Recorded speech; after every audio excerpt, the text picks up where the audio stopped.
The stars twinkled in the vast darkness of space. For thousands of years, the Galactic Federation had ruled peacefully over hundreds of alien species. Their massive ships traveled between worlds, bringing different beings together under one government. Grand Admiral Zor stood on the bridge of the Federation's largest ship. His 6 eyes blinked as he watched the blue planet on the main screen. "So this is Earth," he said. His voice was deep and echoed around the bridge. "The home of these humans." "Yes, Admiral," replied his second-in-command. "Our scouts have been watching them for some time now. They are still very primitive. They have only visited their own moon a few times." Admiral Zor nodded. "Send the message. Let us see how these humans respond to first contact." Captain Han Te yawned as he piloted his patrol ship around Earth's orbit. At 35 years old, he was one of the most respected officers in the Earth Defense Force. His black hair was cut short, and his uniform was spotless as always. "Another boring day in space," he said to his co-pilot.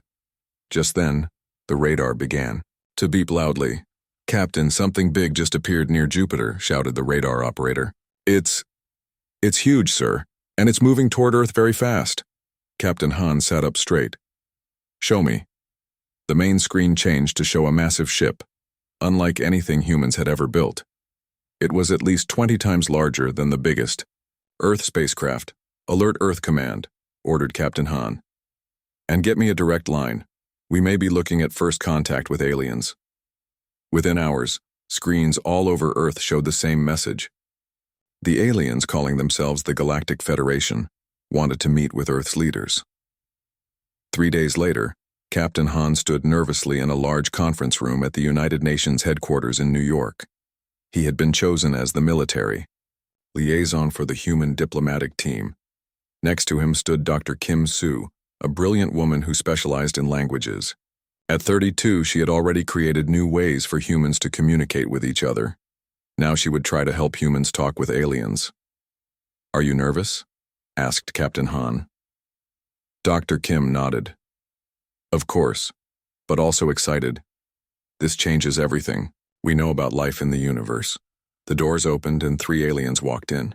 They looked almost like humans, but their skin was pale blue and they had large oval-shaped eyes. Captain Han noticed they wore no weapons, which seemed like a good sign. The tallest alien stepped forward. "I am Vraxil, senior diplomat of the Galactic Federation. We bring greetings from the 1,000 worlds." Dr. Kim stepped forward and bowed slightly. "We welcome you to Earth. I am Dr. Kim Soo, and this is Captain Han Tai. We represent humanity in this historic meeting." Vraxil looked at the humans with an expression Captain Han couldn't read. Was it curiosity or something else? "Your world is quite interesting," said Vraxil. "We have been observing Earth for some time. Your species has potential, though. You are very young compared to most Federation members." The Earth representative showed the aliens to their seats. The Secretary General of the United Nations entered and formal talks began. As days passed, Captain Han grew increasingly concerned. The aliens were polite, but seemed to look down on humans. During one meeting, Vraxil explained how the Federation worked. "Most new species join as protected members," said Vraxil. "This means the Federation will guide your development and protect you from threats. In a few hundred years, if humans advance enough, you might be granted full membership status." "Protected status?" asked the Secretary General. "What exactly does that mean?" "It means we would restrict certain technologies that young species often misuse," said Vraxil. "We would also place Federation advisors in your governments to help guide your decisions." Captain Han frowned. This sounded less like an alliance, and more like a takeover. He glanced at Dr. Kim, who was taking notes. Her face remained neutral, but he noticed her hand was gripping her pen very tightly. Later, in a private meeting room, Captain Han shared his concerns with Dr. Kim. "They're treating us like children," he said. "Did you notice how their security team barely paid attention to us during the tour of their ship? They don't see us as a threat. They think we're primitive." Dr. Kim nodded. "I've been studying their language patterns. They use the same terms for humans that they use for pets or young children. They're not hiding their feelings very well. What should we do? Asked Captain Han. Keep watching and learning, said Dr. Kim. I need more time to understand their language and technology. They're showing us much less than they know. A month into the negotiations, Earth's leaders were divided. Some wanted to accept Federation protection, believing it would bring advanced technology and security. Others feared losing Earth's independence. Captain Han was asked to escort Vraxel and another alien named Mirix on a tour of a military base. He hoped to show that humans were not as primitive as the aliens thought. This is our newest fighter, Jet, said Captain Han, showing them an advanced aircraft. It can fly at 3 times the speed of sound. Mirix made a sound that seemed like a laugh. How quaint. Our smallest scouts can travel at 50 times that speed. Vraxel gave his companion a sharp look. What Mirix means is that we could help Earth develop much more advanced transportation. Captain Han kept his face neutral, but inside he felt anger rising. These aliens didn't just think humans were primitive. They seemed to enjoy pointing it out. That evening, Captain Han and Dr. Kim were invited to a dinner with the Federation representatives. After several drinks, the aliens became more relaxed. Dr. Kim had been quietly listening to their conversations with each other, pretending she couldn't understand their language. As the night went on, she heard something that made her blood run cold. She waited until she and Captain Han were alone before speaking. They're not here to welcome us as equals, she whispered. I heard Vraxel telling the others that Earth is a perfect candidate for resource development. They see our planet as something to be used. Captain Han's eyes narrowed. What else did you hear? They've done this before, said Dr. Kim. They find worlds, offer protection, then slowly take control. By the time the native species realizes what's happening, it's too late. They're already dependent on Federation technology and rule. We need to tell Earth's leaders, said Captain Han. But carefully. If the Federation realizes we know their true plans. Dr. Kim nodded. Tomorrow I'll meet with Vraxel alone. I'll pretend I'm still learning their language and see what else I can discover. The next day, Dr. Kim sat across from Vraxel in a small meeting room. She pretended to struggle with translation as they discussed Federation customs. Your world will benefit greatly from our guidance, said Vraxel. On primitive worlds like Earth, we typically guide development by placing reasonable restrictions on technology and installing supervisory personnel in key positions. Dr. Kim looked up, feigning confusion. You mean advisors who would help us, right? Vraxel smiled in a way that didn't reach his eyes. Yes, advisors who would make decisions for the good of Earth and the Federation. It's the standard procedure for species at your stage of development. And if we prefer to make our own decisions, asked Dr. Kim carefully. Vraxel's smile faded. That would be unwise, and quite surprising. Most species are grateful for Federation protection. The look in his eyes told Dr. Kim everything she needed to know. The Federation wasn't offering partnership. They were demanding submission. Earth would need to prepare. Because if humans refused, the peaceful Federation might not remain peaceful for long. 2 months had passed since the aliens first arrived. The Galactic Federation representatives were growing impatient. They had expected Earth to quickly accept their terms, as most primitive species did. Instead, humans kept demanding equal standing, access to Federation technology, and recognition of Earth's independence. Captain Han Tai stood in his dress uniform, waiting at the spaceport with 5 other military officers. They had been invited to tour one of the Federation's warships. This was a rare opportunity to see alien military technology up close. Remember, Captain Han told his team quietly, we are here to learn, not just to look. Notice everything. A small Federation shuttle landed and Vraxel stepped out, followed by a tall alien with gray skin and 4 arms. This was Commander Zlor, the military leader of the Federation forces near Earth. Captain Han, said Vraxel with a tight smile. Commander, Zlor has kindly offered to show you our vessel, the Starbreaker. This is a great honor. Few non-Federation species have ever been aboard one of our warships. Captain Han bowed slightly. We are grateful for this opportunity. The human team was taken up to the massive Federation ship. Captain Han tried not to show how impressed he was. The Starbreaker was huge, at least 5 miles long, with technology far beyond anything humans had created. Commander Zlor led them through shining corridors where other aliens worked at control panels. Some stared at the humans with clear curiosity, or disgust. "This is our command center," said Commander Zlor, showing them a large room filled with holographic displays. "From here we can control the entire ship and communicate with any Federation world instantly." Captain Han noticed Dr. Kim Soo was already there, invited as a translator. She smiled at him, but he could tell something was wrong. Her eyes held a warning. As the tour continued, Captain Han began to understand why. The Federation officers were talking among themselves in their own language, not realizing that Dr. Kim could now understand most of what they said. Walking behind 2 junior officers, Captain Han heard them clearly. "Why are we wasting time showing these primitives our ship?" one asked in the alien language. "Orders from above," the other replied. "The Council wants them to see our power so they will submit without a fight.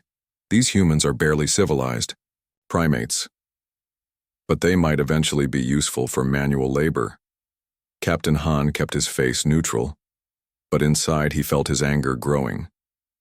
He glanced at Dr. Kim, who nodded slightly. She had heard it too. Later, in a large room filled with weapons displays, Commander Zlor showed them Federation energy weapons. "This small pistol," he said, holding up a device the size of a human hand, "has more power than your largest Earth missiles. It could level a city if set to full power." He said this with a smile that was meant to be friendly but came across as threatening. "Impressive," said Captain Han calmly. "Earth would certainly benefit from such advanced defensive technology." Commander Zlor laughed. "Defensive? Oh no, Captain. Your species is far too young to be trusted with such weapons. When you join the Federation as a protected world, we will defend you. You will not need weapons of your own." The insult was clear. Humans were considered too primitive, too violent to be trusted. The next day, Dr. Kim met Captain Han in a secure room that was regularly checked for listening devices. "They don't realize how fast I'm learning their language," she said. "Yesterday I overheard Vraxil speaking with his superiors through their communication system. The Federation isn't just offering protection. They plan to take control of Earth step by step." Captain Han frowned. "How?" "First, they'll place their people in our governments as advisors. Then they'll restrict our technology development. Within 50 years, they expect Earth to be completely under their control, just another resource-producing world in their empire. We need to tell the world leaders immediately," said Captain Han. Within days, the truth about the Federation's plans leaked to the public. No one knew how it happened, but suddenly news sites around the world were reporting on the Federation's true intentions. Protests erupted in major cities. People carried signs reading "Earth for Humans" and "No to Alien Control." The Federation representatives were furious. Vraxil demanded an emergency meeting with Earth's leaders.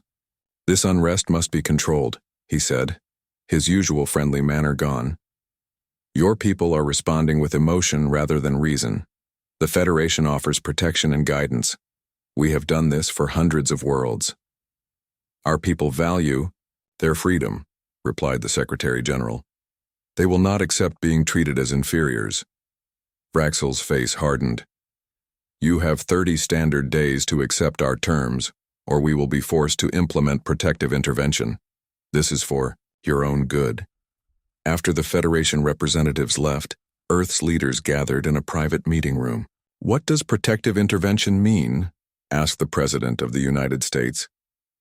Captain Han, who had been invited to the meeting along with Dr. Kim, spoke up. "Based on what we've learned, it means they will take control by force if necessary. They believe it's their right to guide younger species even against their will." "Can we fight them?" asked another world leader. "Their technology is far beyond ours." Before anyone could answer, a message came in. The Federation had called for another meeting, this time with Earth's Defense Council. Captain Han and Dr. Kim attended along with military leaders from major nations. Commander Zlor stood before them, his 4 arms clasped behind his back. Your species seems confused about its place in the galactic order, he said. Let me be clear. The Federation has conquered species far more advanced than humans. Resistance would be pointless and would only cause unnecessary suffering. To demonstrate their power, Commander Zlor pressed a button on his wrist device. On a large screen, they saw a Federation ship fire a single beam of light at one of Earth's uninhabited research stations on the moon. The station exploded instantly. That was one low-power shot from one small ship, said Commander Zlor. The Federation has thousands of vessels much larger than that one. Do you understand now? The human leaders sat in stunned silence. Your species has achieved so little yet demands so much, continued Commander Zlor. You fight wars among yourselves constantly. You destroy your own environment. You are barely past using chemical rockets. What makes you think you deserve equal standing with species that mastered interstellar travel thousands of years ago? After the Federation delegates left, the room remained silent for a long minute. Finally, Captain Han spoke. They're making a critical mistake. What do you mean? Asked the U.S. Secretary of Defense. You saw what they can do. We can't fight. That kind of power. They think our history of warfare makes us primitive, said Captain Han. They don't understand that it's made us the most lethal species they've ever encountered. Dr. Kim nodded. The Federation evolved through cooperation. They rarely had to fight. But humans have been fighting and killing each other since we first picked up rocks and sticks, continued Captain Han. We've spent our entire history perfecting the art of war, and now we have a common enemy. What are you suggesting? Asked the Secretary General. Captain Han looked around the room, meeting the eyes of each world leader. I'm suggesting we give them exactly what they expect at first. Let them think we're submitting. Meanwhile, we prepare. We learn everything we can about their technology, their weaknesses, and then we show them why threatening humanity was the biggest mistake they've ever made. Dr. Kim looked worried. They could destroy our cities from orbit. Only if they know they need to, said Captain Han.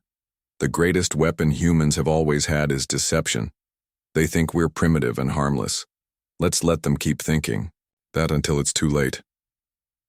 One by one, the world leaders began to nod. A plan was forming. Earth would appear to surrender while secretly preparing for the greatest war in human history. 1 month after the Federation's ultimatum, Earth appeared to surrender. The Secretary General of the United Nations made a formal announcement, requesting Federation protection with his head bowed. Federation Ambassador Vraxel stood nearby, smiling with satisfaction. The people of Earth have made a wise decision, Vraxel told the cameras. Under Federation guidance, your world will prosper and develop properly. As Vraxel left the UN building, he contacted his superiors.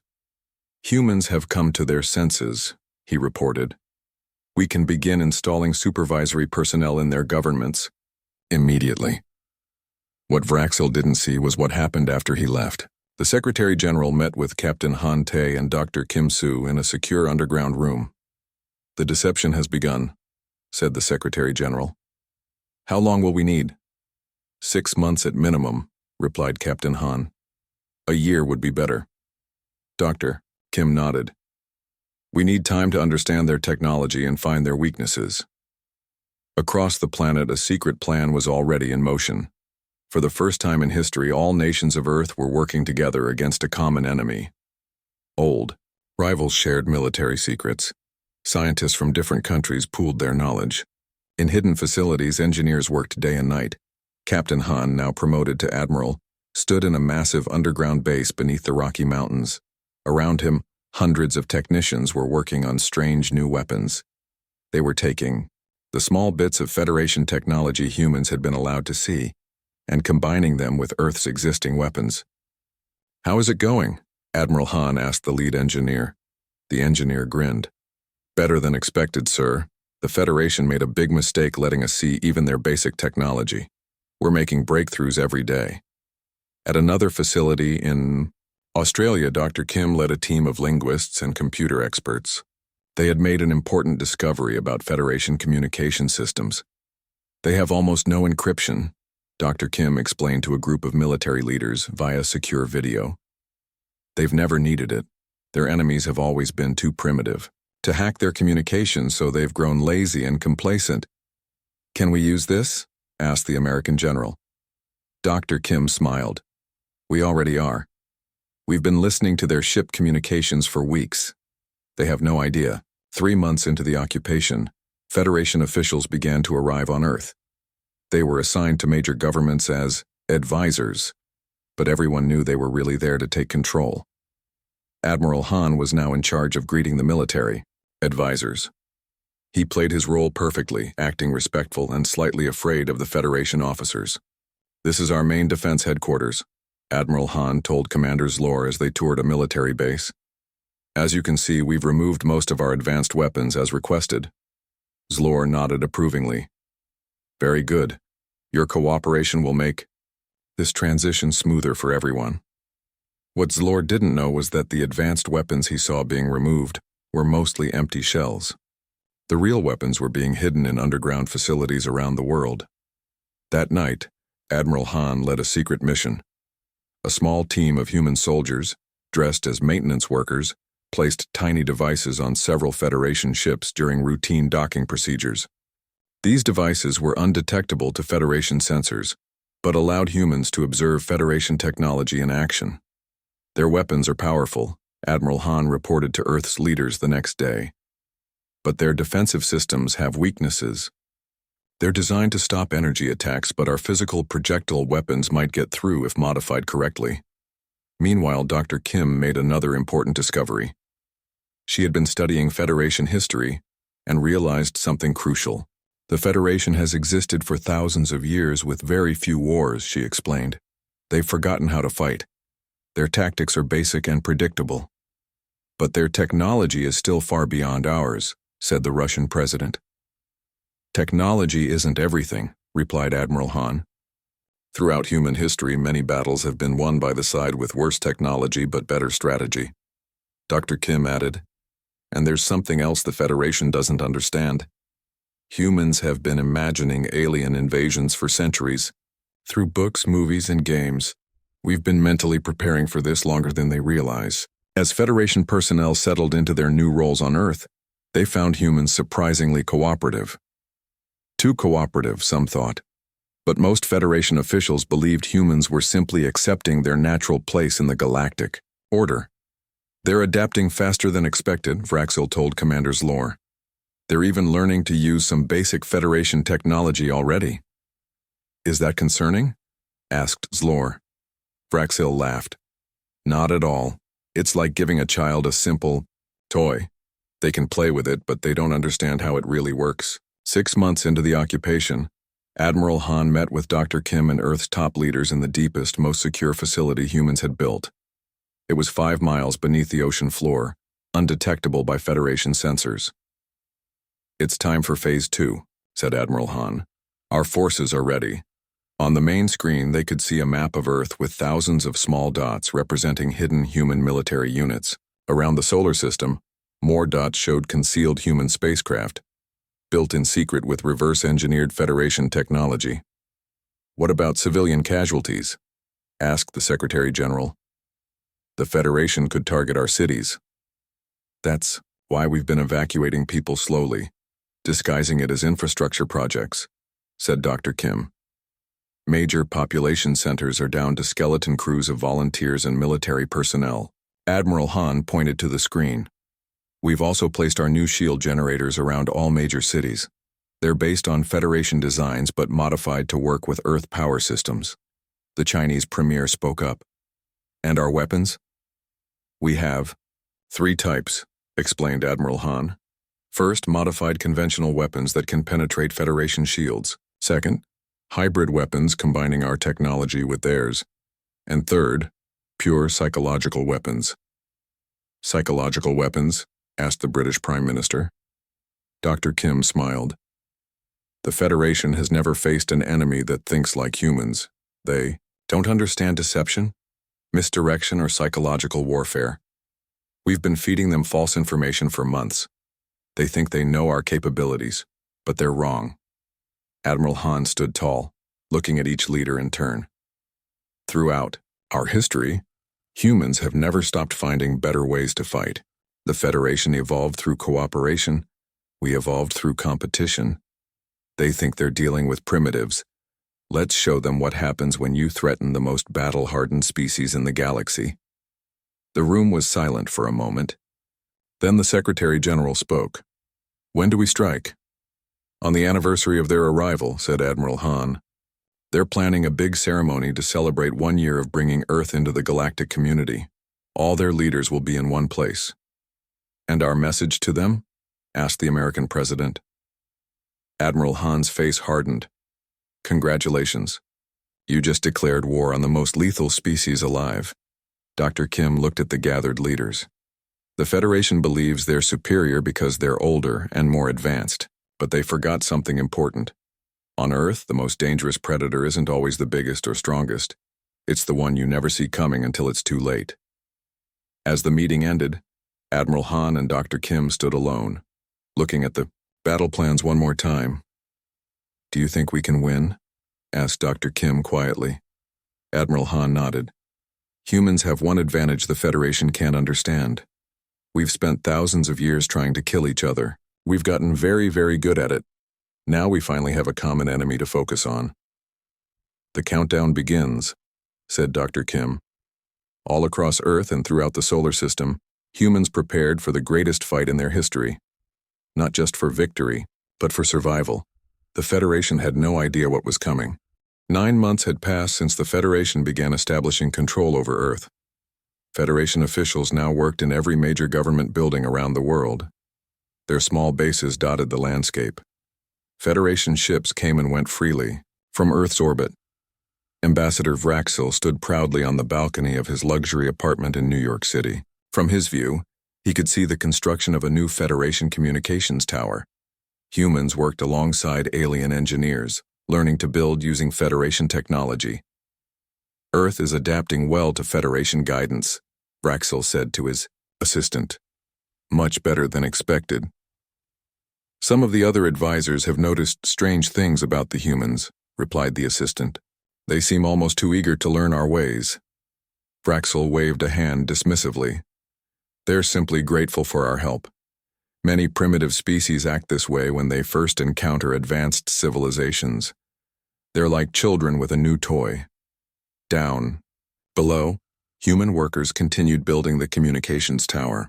What Vraxil didn't know was that the tower contained hidden technology designed by humans.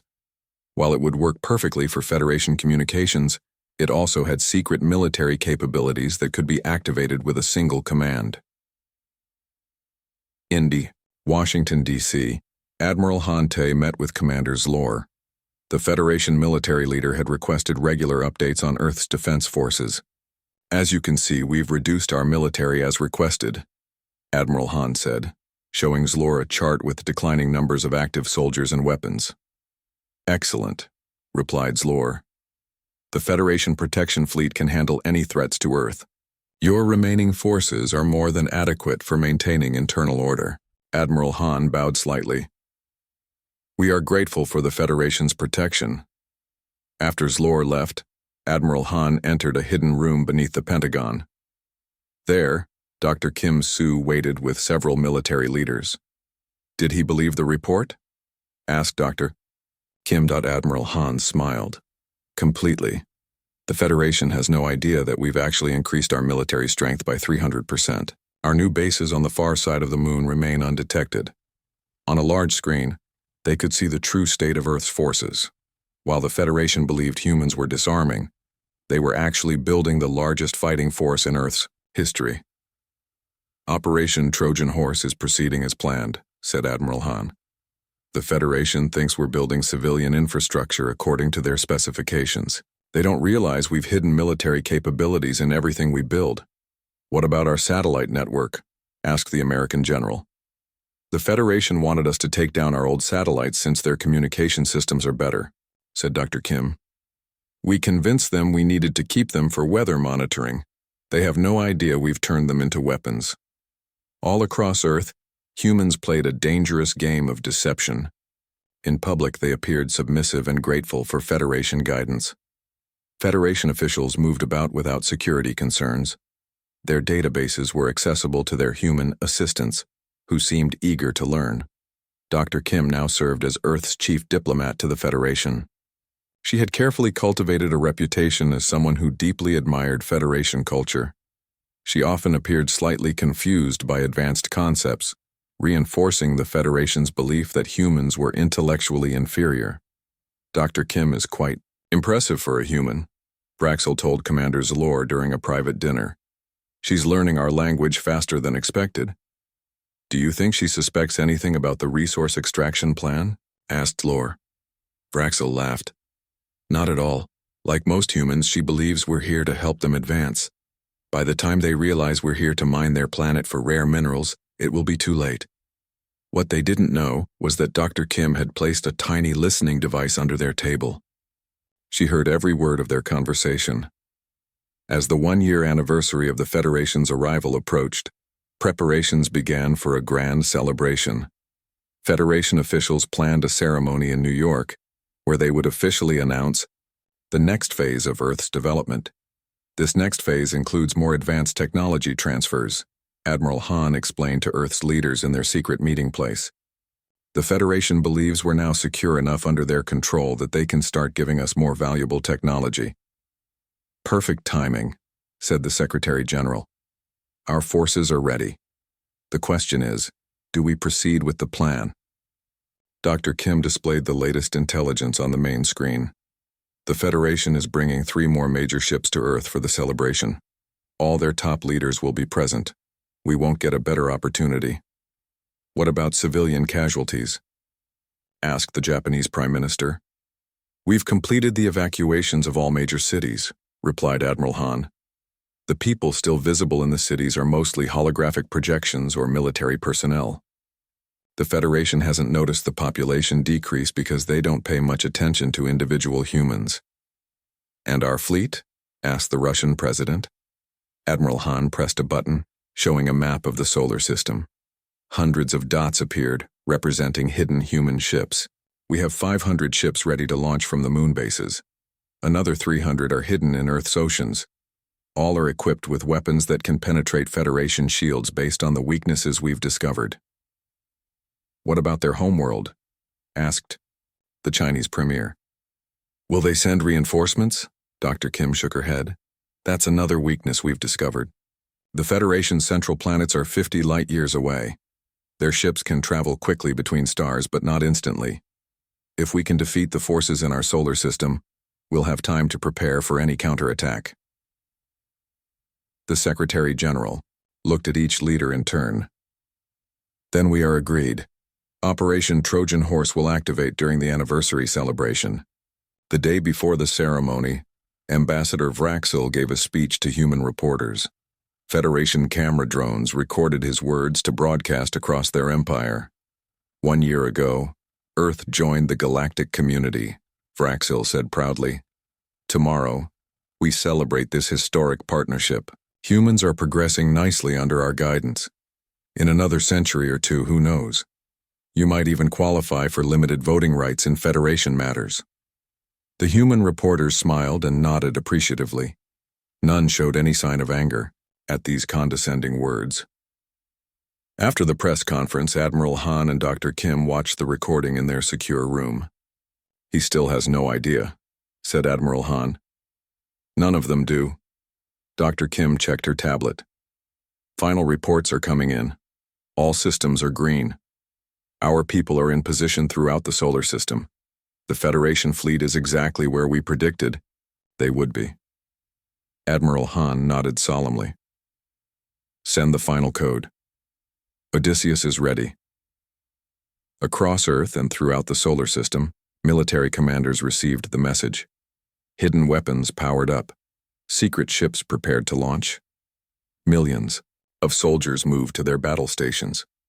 Tomorrow, said Admiral Han, the Federation learns why you should never underestimate humans. Dr. Kim looked at the clock. 24 hours until we show them what happens when you declare war on the most lethal species alive. As night fell, across Earth, the planet seemed peaceful and accepting of its place in the Federation.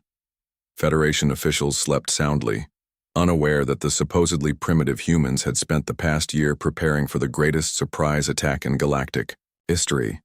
The countdown to humanity's revenge had begun. The morning of the anniversary celebration dawned bright and clear. Federation ships filled the sky above New York City. On the ground, a large stage had been set up in Central Park. Federation officials from across the galaxy had gathered for the event. Ambassador Vraxel stood proudly on the stage, looking out at the crowd of humans and aliens. Commander Zlor stood beside him, along with other high-ranking Federation leaders. 1 year ago, Vraxel began his speech, Earth joined the galactic community. Today we celebrate this historic partnership and announce the next phase of human development under Federation guidance. The crowd applauded politely. Human news cameras broadcast the event worldwide. Federation cameras sent the images across their empire. Vraxel continued, Humans are progressing nicely under our guidance. Your species shows great potential as junior members of our... He stopped suddenly as his communication device beeped urgently. At the same moment, Commander Zlor received a similar alert. What is happening? Vraxel asked, confused. Before anyone could answer, Admiral Han Te walked onto the stage. He was dressed in a new uniform no Federation official had seen before. It was black with gold trim, bearing the emblem of United Earth. Ambassador Vraxel, Admiral Han said calmly, on behalf of the people of Earth, I have an announcement to make. Federation security officers moved toward Admiral Han, but stopped in surprise as hundreds of human soldiers suddenly appeared around the park. They had been there all along, disguised as civilians. What is the meaning of this? Demanded Vraxel. Admiral, Han smiled. Earth is declaring independence. We are not your subjects, your children, or your servants. We are your equals and you will treat us as such. Vraxel laughed nervously. This is absurd. Your species was compliant. We monitored your activities. You monitored what we wanted you to see, said a voice from behind him. Dr. Kim Soo walked onto the stage. You should have studied our history more carefully. Deception is humanity's oldest weapon. At that moment, across the planet, Operation Trojan Horse activated. Federation bases suddenly found themselves surrounded by human forces. The communications towers built by the Federation began emitting signals that jammed alien communications. Federation ships in orbit discovered their systems were no longer responding correctly. Commander Zlor reached for his weapon, but found it would not activate.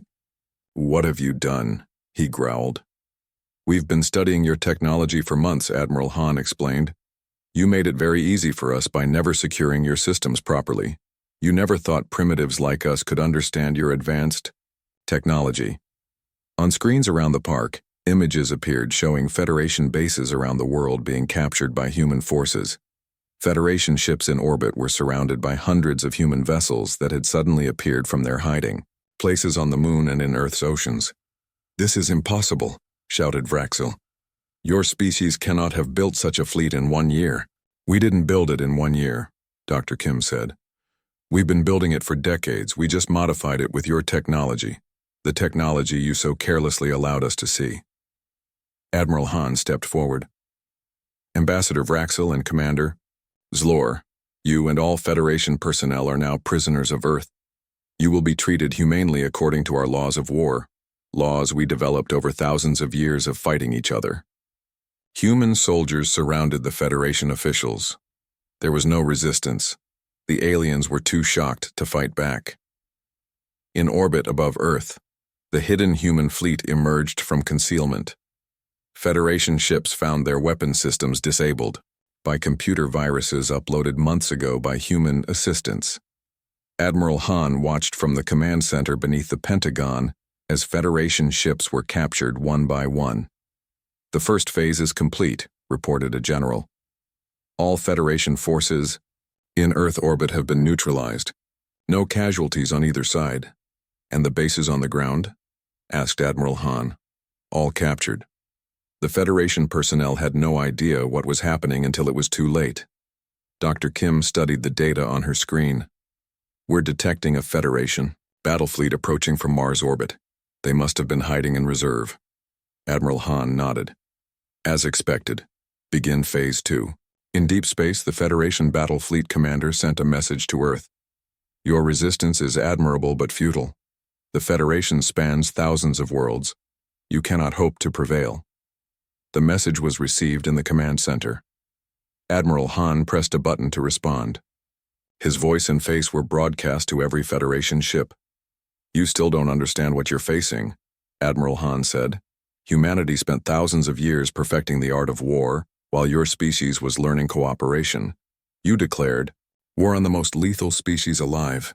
We're not fighting for conquest, we're fighting for survival."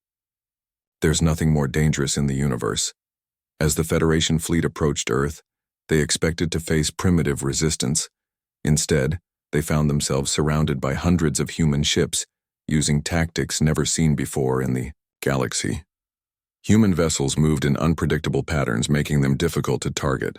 When Federation ships fired their powerful weapons, the energy beams passed through empty space where human ships had been moments before.